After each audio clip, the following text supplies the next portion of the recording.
Halo, ketemu lagi dengan saya pada kuliah struktur aljabar.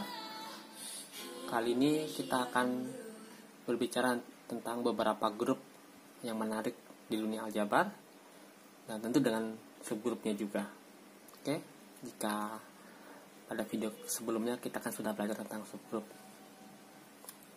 Oke, jadi sekarang kalau kita punya grup G dengan subhimpunan tak kosong dari G, kita namakan S.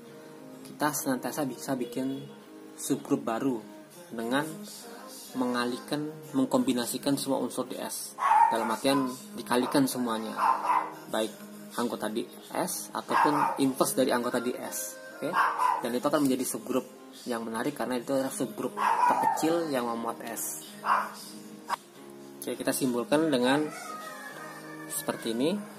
S dengan kurung siku 2 itu adalah himpunan semua perkalian berhingga, himpunan semua kombinasi perkalian berhingga. Harus berhingga ya, walaupun S-nya boleh jadi tidak berhingga. Jadi ini adalah perkalian berhingga. Dan itu semua kombinasinya ya, jadi tak tanpa terkecuali. Nah, dengan catatan bahwa S1 sampai Sn ini ada di S atau inverse-nya yang ada di S. Oke? Apakah ini bentuk subgrup? Ya, kita cek aja keempat sifatnya. Yang pertama adalah tertutup. Apakah tertutup? Jelas. Karena isinya adalah semua kombinasi dari S1 sampai Sn. Oke? Jadi apapun kombinasi, kalau kita ambil dua unsur di sini merupakan dua buah kombinasi unsur-unsur di S atau di S inverse, maka perkalian juga otomatis kombinasi lagi, dan itu berakibat unsur tersebut hasil kalinya ada di S lagi. Oke. Yang kedua, apakah identitas ada di sana? Ya, karena kalau kita punya S1 di sini, maka S1 kali S1 inverse otomatis ada di sini.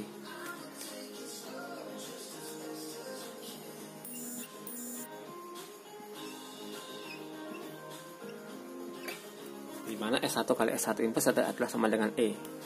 Jadi otomatis identitas ada di subgrup kita ini. Yang kedua, apakah inverse ada di sana? Ya. Kalau kita ambil sembarang unsur di sini, otomatis inverse-nya atau sebaliknya itu ada di sana juga. Oke. Sebagai gambaran, saya beri contoh sederhana.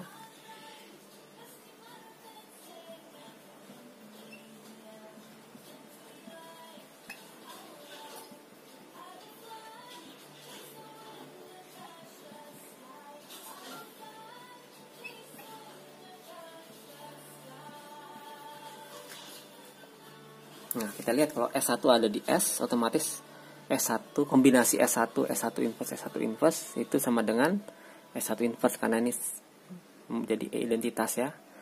Akibatnya S1 inverse ada di S. Oke. Dan secara umum kalau kita ambil unsur di sini, kita bisa aplikasikan cara serupa, akan mendapatkan inverse-nya ada di subgrup itu. Oke. Jadi ini pasti membentuk subgrup. Oke, sebagai contoh, kalau kita diberikan grup bilangan bulat terhadap operasi jumlah dan S-nya adalah subhimpunan Z, jadi dari dua unsur 2 dan 4, maka kita bisa membentuk subgrup yang dibangun oleh S. Oke, dan bisa kamu tebak apa subgrup yang dibangun oleh S?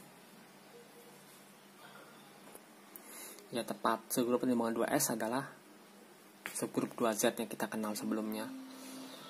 Karena isinya adalah perkalian, semua perkalian berhingga dari 2 dan 4. Tentu perkalian di sini adalah tambah tadi ya.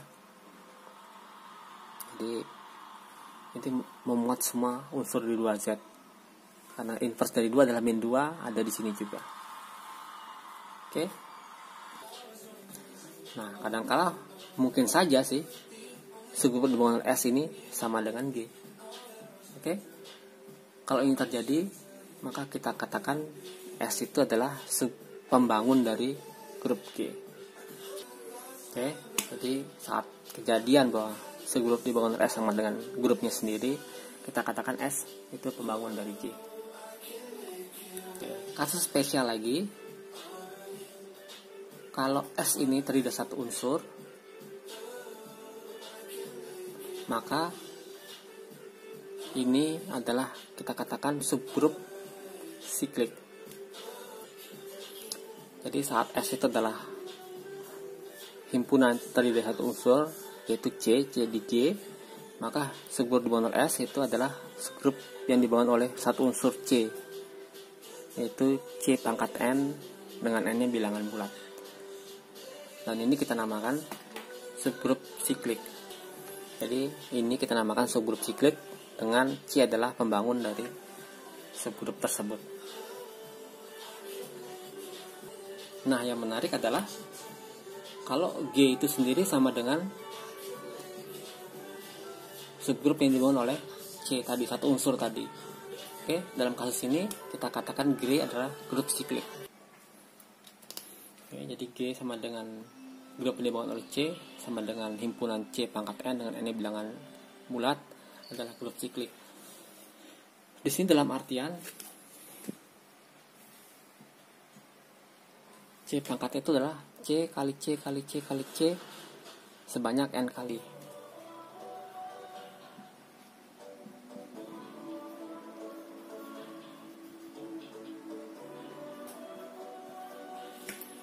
Jadi C pangkatnya adalah C kali C kali C sebanyak N kali dengan N-nya positif. Bagaimana kalau N-nya negatif?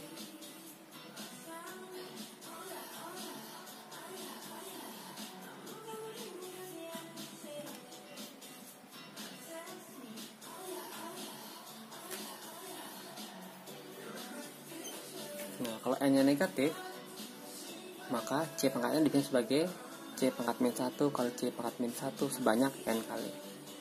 Dan untuk N-nya 0, maka C pangkat 0 sama dengan identitas.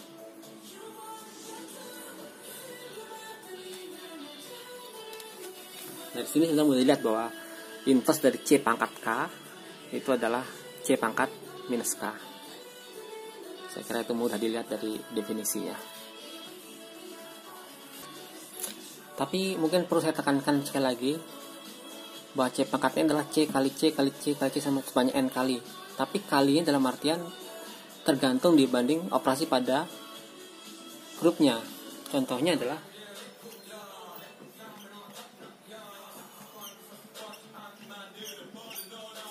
zatnya adalah grup siklik yang dibangun oleh unsur satu yang biasa kita kenal itu. Nah, di sini 1 pangkat 5 adalah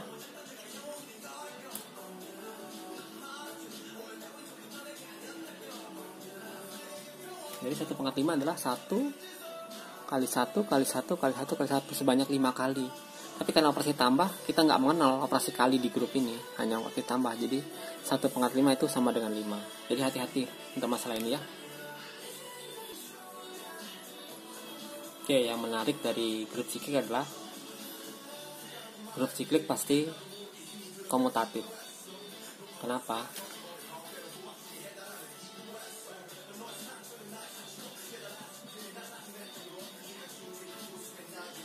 Jadi kalau kita punya X, Y anggota G, maka X dan Y itu merupakan C pangkat sesuatu.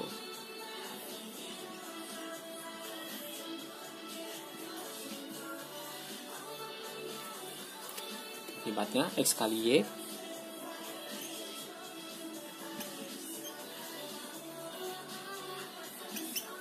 karena ini adalah sebanyak C sebanyak K kali dan C sebanyak L kali, maka perkalian adalah C sebanyak K pangkat L.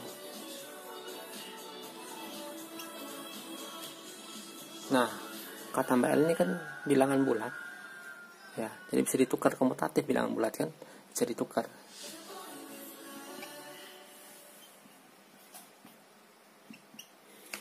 Hebatnya ini sama dengan C pangkat L kali C pangkat K.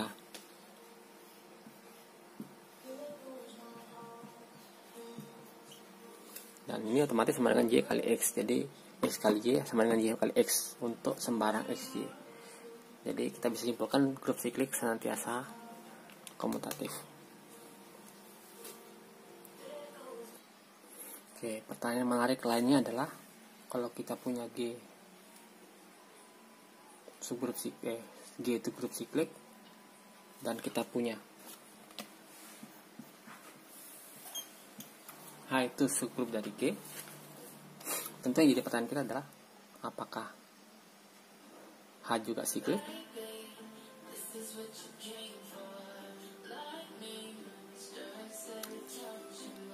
Dan jawabannya adalah ya.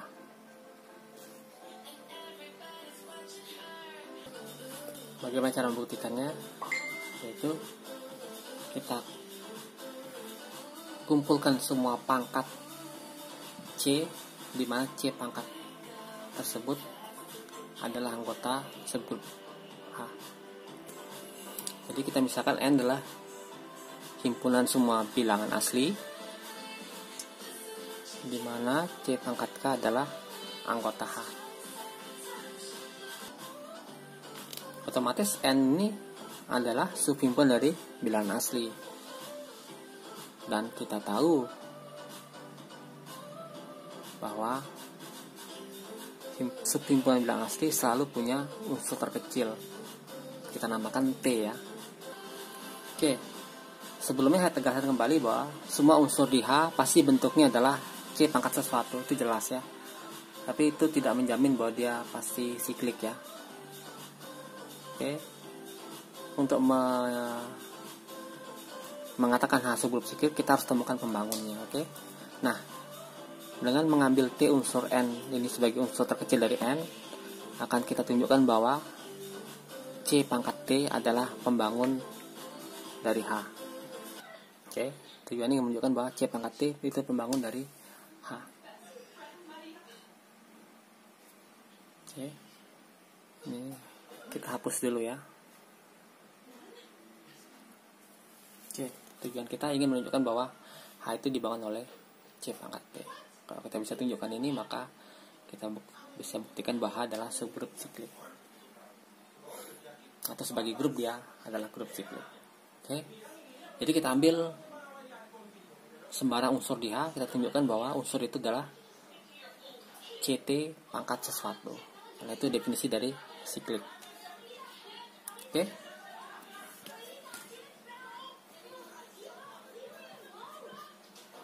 Jadi misalkan X anggota H sembarang ya, maka kan anggota H dan dia juga anggota G, pasti X bentuknya adalah C pangkat sesuatu. Oke, kita misalkan X sama dengan C pangkat M misalkan.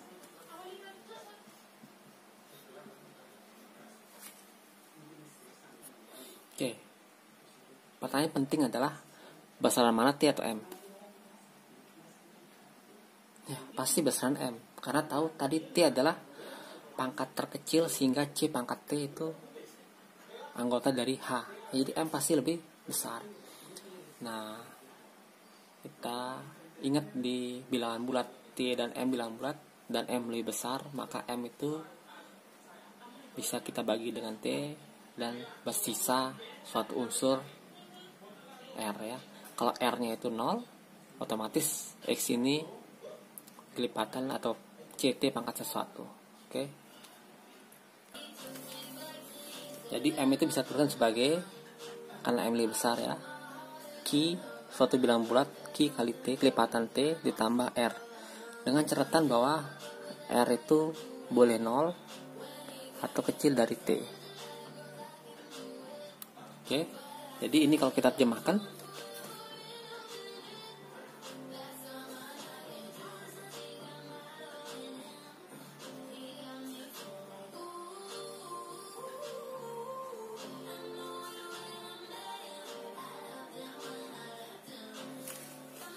jadi ini kalau kita terjemahkan adalah R-nya 0 atau R-nya itu bilangan positif yang kecil dari T, atau bilangan asli yang kecil dari T.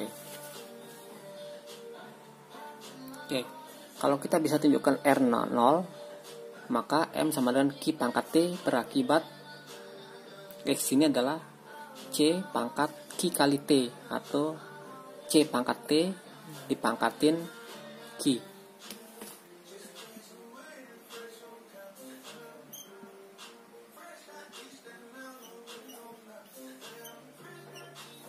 Oke, kalau kita buktikan R 0, maka kita pastikan bahwa X itu adalah C pangkat T pangkat sesuatu, atau dengan kata X itu merupakan lipatan dari C pangkat T.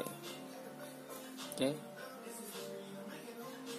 Tapi kita tahu bahwa R itu belum tentu 0. Bisa jadi R itu bilangan asli yang kecil dari T. Tapi mungkin nggak ini terjadi?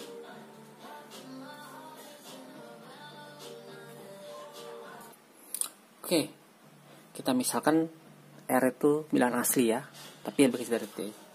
Maka kita dapatkan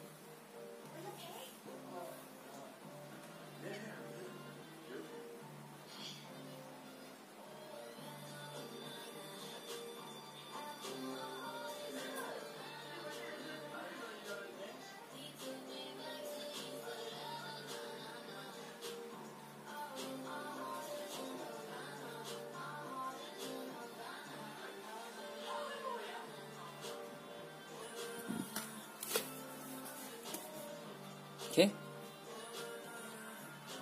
Jadi andaikan X itu sama dengan, andaikan R itu bilangan positif, maka X itu bisa ditentukan sebagai X pangkat T tambah R. Dan ini sama dengan X pangkat T kali C pangkat T kali C pangkat R. Dan dari sini kita kalikan inverse dari C pangkat T masing-masing ruas. Kita dapatkan C pangkat adalah X kali C pangkat min T. X ini kita tahu anggota H. Oke. Dan CT itu anggota H. Akibatnya C pangkat min T juga anggota H. Akibatnya X kali C pangkat min T ada di H. Jadi kesimpulannya C pangkat R ada di H. Jadi kesimpulannya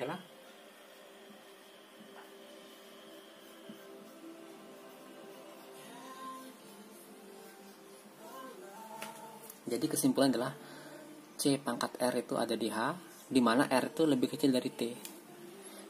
Mungkin nggak? Ya benar, tidak mungkin, karena tadi R itu bilangan asli. Tadi kita tahu bahwa T itu adalah bilangan asli terkecil, sehingga C pangkat T itu anggota H. Jadi kalau terjadi ini, maka kita dapatkan bilangan asli yang lebih kecil dari T, sehingga C pangkat R adalah H, anggota H. Itu adalah kontradiksi. Ya, kita berhasil mendapatkan sebuah kontradiksi. Jadi pengandaian kita salah. Yang mana kita andaikan, yaitu R itu tidak sama dengan 0. Oke, jadi kesimpulannya mau nggak mau R itu harus sama dengan 0. Oke, kita hapus dulu. Jadi R itu 0, jadi bisa kita hapus. Jadi M itu sama dengan T kali T. Dan ini berakibat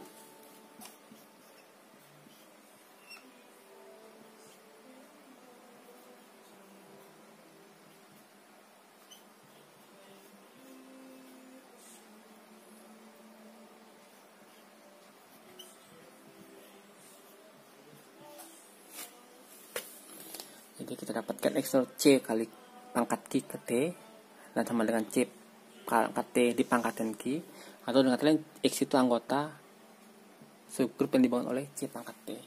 Tapi tadi karena X anggota H diambil sembarang, oke, maka otomatis kita dapatkan semua unsur di H adalah anggota dari C pangkat T. Oke, akibatnya apa? Akibatnya H adalah subgrup yang dibangun oleh C pangkat T. Simpulannya, karena H diambil sembarang tadi, maka semua subgrup dari G itu pasti bentuknya C pangkat sesuatu, dibangun oleh C pangkat sesuatu. Akibatnya semua subgrup dari G adalah subgrup siklik. Oke, berikutnya kita akan bahas tentang grup yang menurut saya sangat menarik ya, yaitu grup dihedral. Jadi grup dihedral itu adalah grup kesimetrian dari sebuah poligon ya. Kita mulai dari poligon paling sederhana, yaitu poligon 3 ya, poligon regular 3. Jadi poligon tuh ya nggak mesti sama panjang sisinya ya, tapi kalau kita katakan regular artinya semua panjang sisinya sama. Jadi segitiga sama sisi adalah poligon 3 yang reguler, sedangkan segitiga sama kaki atau segitiga sembarang lainnya adalah poligon 3 yang tidak reguler. Tapi khusus ini kita bahas khusus yang regular. Oke, tentu kita sudah belajar di sekolah bahwa segitiga sama sisi punya 3 sumbu simetri ya, yaitu sumbu yang membelah 1, membelah 2, dan membelah 3. Oke, dan saya gambarkan sebagai berikut. Oke, jadi poligon regular 3 ini punya 3 sumbu simetri ya, walaupun digambar agak miring-miring tapi anggap aja sudah benar ya.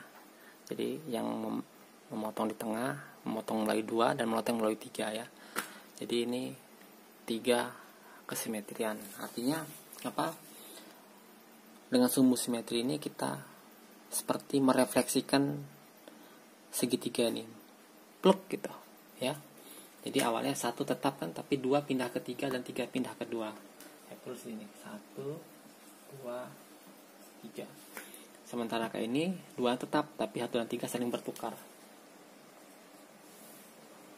Dan kesimetrian yang ketiga adalah 1 dan 2-nya bertukar.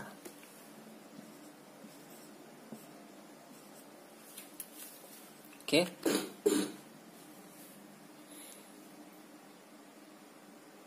Pertanyaannya, apakah ada kesimetrian lain dari segitiga sama sisi?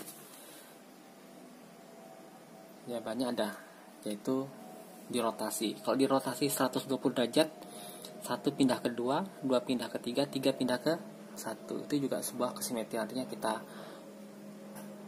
entah kita refleksikan atau kita rotasikan, akan kembali ke bentuk segitiga sama sisi lagi ya. Cuman titik-titiknya berpindah posisi aja. Oke. Jadi ini adalah 3 kesimetrian lainnya. Jadi kita dapatkan 3 buah kesimetrian lain dari segitiga sama sisi, yaitu diputar 360 derajat atau katakanlah 0 derajat, karena 1 kembali lagi seperti semula ya. Sementara ini 1 pindah ke 2, 2 pindah ke 3, 3 pindah ke 2. Nah kalau kita putar, ini 240, maka 1 pindah ke 3, dan 2 pindah ke 1, 3 pindah ke.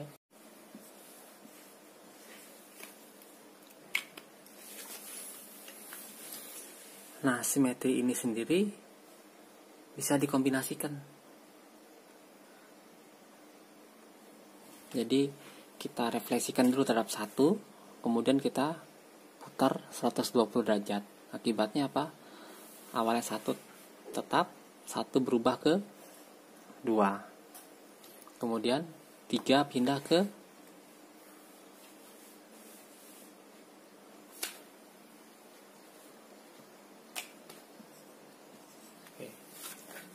3 pertamanya pindah ke 2, kemudian pindah ke 3 lagi, berarti 3 tetap.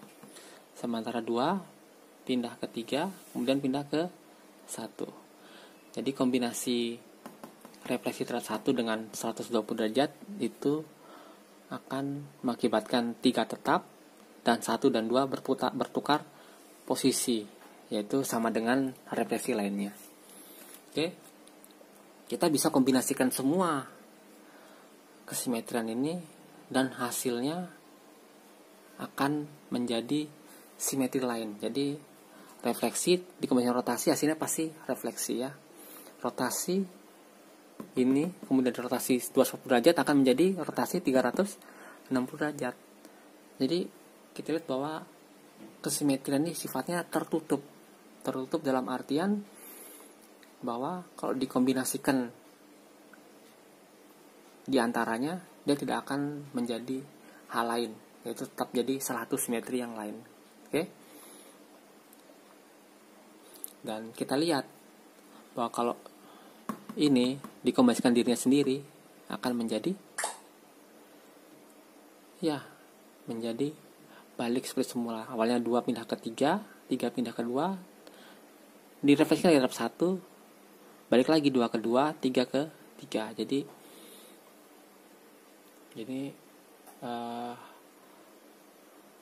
simetri ini dikenakan dengan simetri 2 kali akan menjadi dirinya sendiri ya. Akan menjadi ini sama dengan rotasi 360 derajat. Oke. Kemudian rotasi 360 derajat kalau dikalikan dengan semua simetri lain itu tidak akan merubah kesimetrian itu. Jadi ini kali ini tetap jadi 120, ini kali ini tetap 240, ini kali ini tetap jadi refleksi 3. Oke. Jadi ini berlaku seakan-akan unsur identitas dari sebuah grup, karena dikalikan dengan unsur-unsur lain dia tidak merubah jati diri unsur tersebut. Oke. Dan ini ternyata punya inverse. Kalau ini dikali dirinya sendiri, hasilnya adalah identitas. Ini juga sama. Refleksi terhadap 2, kalau awalnya 1 ke 3, 3 ke 1, kalau dilakukan lagi, 3 akan balik ke posisi semula, dan 1 akan balik ke seperti semula ya. Ini adalah inverse-nya dirinya sendiri. Demikian juga yang ketiga ini. Jadi 3 buah refleksi ini punya inverse, yaitu dirinya sendiri. Oke. Sementara ini dengan ini adalah saling inverse, karena putar 120 derajat dilanjutkan 240 derajat akan jadi perputaran 360 derajat. Jadi inverse dari rotasi 120 adalah 240 dan sebaliknya. Jadi kesimetrian dari poligon regular ini membentuk sebuah grup. Oke. Dengan operasinya adalah diteruskan begitu ya. Jadi operasinya adalah ini dilanjutkan dengan simetri yang lain ya.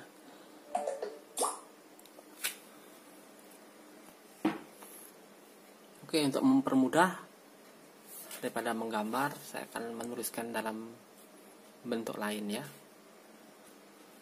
Oke.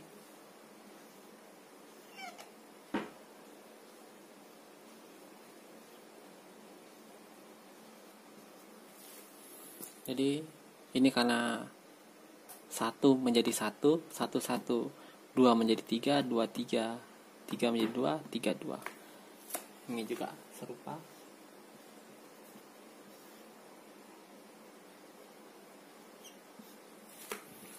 Jadi 1 menjadi 3, 3 menjadi 1, 2 tetap seperti ini. Oke. Untuk mempermudah saya akan tuliskan semua hasilnya. Oke. Ini ada 5 kesimetrian tadi dituliskan dalam bentuk matriks seperti ini. Oke. Nah, ini sebenarnya tidak lain adalah fungsi bijektif ya, yaitu fungsi yang bersifat injektif dan subjektif ya. Dari himpunan 1, 2, 3 ke himpunan 1, 2, 3. Injektif kita lihat karena tidak ada 2 unsur di domain, ini domainnya ya, yang dipetakan sama. Yang subjektif otomatis jelas karena semua unsur di kodomain yang di bawah ini punya pasangan di atas ya. Tapi penulisan seperti ini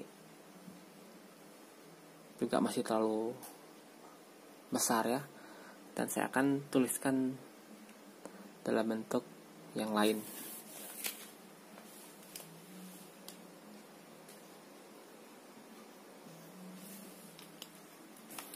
Ini saya tuliskan dalam bentuk 23 karena apa? 2 dipindahkan ke 3, 3 pindah ke 2. Oke. Yang lebih jelas lagi di sini.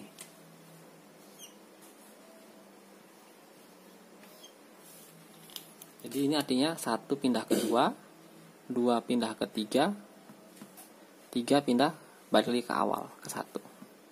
Oke. Dengan cara serupa didapatkan ini.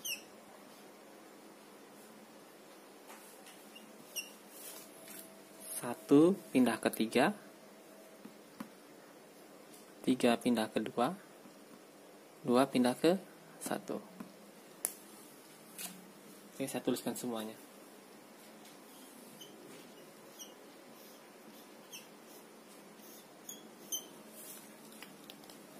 Tentu 13 dengan 31 sama aja ya, tapi kita bikin aturan bahwa yang paling awal itu yang paling kecil ya. Dan kalau ada yang dipetakan tetap gitu, tidak kita tulis ya. Seperti ini, 1 semua dipetakan tetap ya. Bisa kita bagian 1, bisa bagian 2, bisa bagian 3, tapi cukup 1 aja biar terlihat bahwa ini adalah unsur identitasnya tadi. Oke, ini membentuk sebuah grup ya.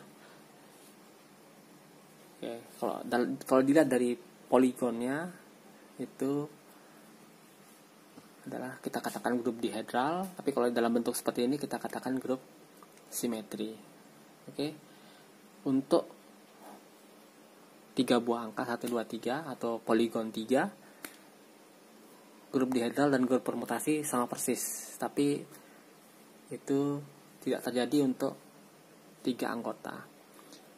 Oke, kalau sudah mulai 4 anggota, maka ada sekitar 24 anggota. Sementara kalau kita punya poligon 4 reguler, artinya panjang sisinya sama semua, maka untuk refleksi aja ada 4 buah simetri. Dan untuk rotasi ada rotasi per 90 derajat.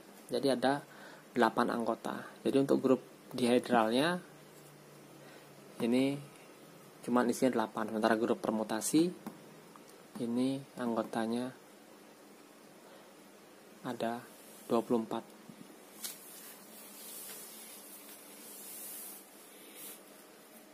Nah, yang menarik adalah kalau kita coba kalikan ini dengan ini misalkan.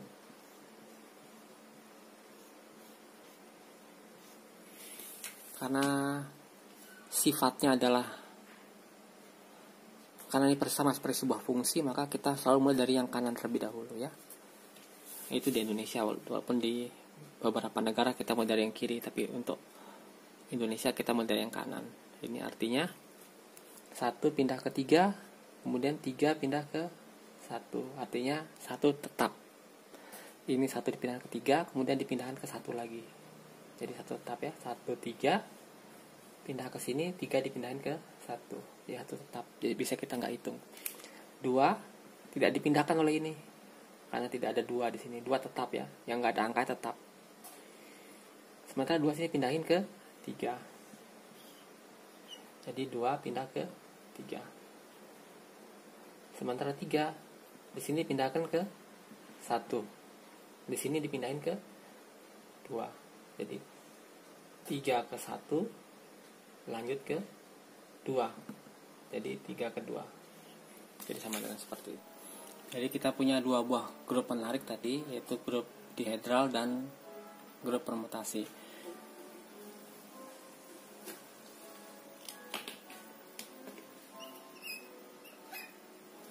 Oke, grup permutasi yang terdiri dari 3 angka tadi kita simbolkan dengan S3. Sementara kalau 4 angka kita namakan S4. Oke. Nah, khusus kalau kita punya S5,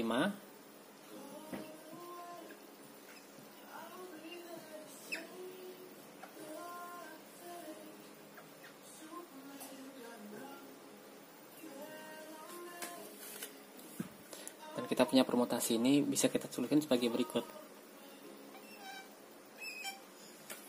1 pindah ke 2, 2 pindah ke 3, 3 pindah ke 5, 5 pindah ke 1. Balik lagi ya. Nah, seperti ini. Namanya permutasi ya. Anggota dari S5. Oke, kalau dari sini sebenarnya bisa juga anggota S6 ya. Dengan 6 tetap ke 6. Oke, tapi yang menarik adalah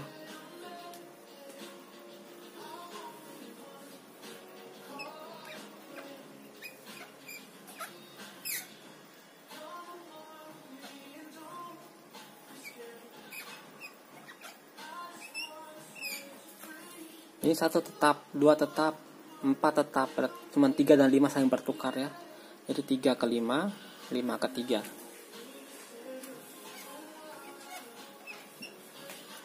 Nah, ini Ini adalah permutasi yang spesial karena hanya melibatkan 2 buah angka. Ini kita namakan transposisi.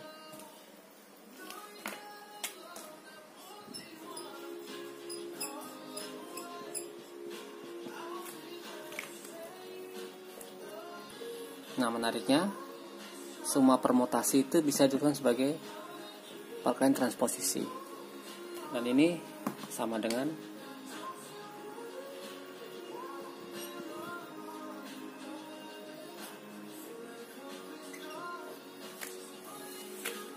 jadi permutasinya bisa dilakukan sebagai perkalian 3 buah transposisi, ya. Kita bisa lihat, kita mulai dari 1 pindah ke 2 hil tetap. Di sini 2 tetap, ya. Jadi 1 ke 2. Gimana dengan 2? Masukkan sini 2 pindah ke 1. Oke. Di sini 1 pindah ke 3. Ya, di sini 3 nggak berubah, ya. Jadi 2 dipindahin ke 3. Masukkan 3. 3 nggak berubah di sini, ya. Nah, di sini pindah 3 ke 1, ya. Dan di sini 1 ke 5. Akibatnya 3 pindah ke 5. 4 otomatis tetap di semua transposisi. Sementara 5 tidak berubah, pindah ke 1. Jadi 5 ke 1 kembali. Jadi kita lihat bahwa 3 buah transposisi ini kalau dikalikan hasilnya adalah permutasi yang awal, ya. Dan secara umum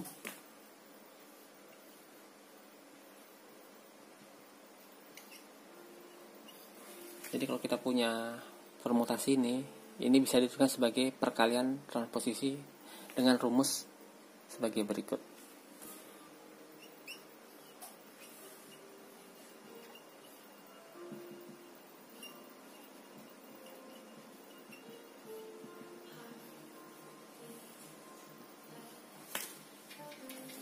Jadi A1 dengan AN, ini A1 dengan AN-1, dan terakhir A1 dengan A2. Sama kayak ini, 1 dengan 5, 1 dengan 3, 1 dengan 2.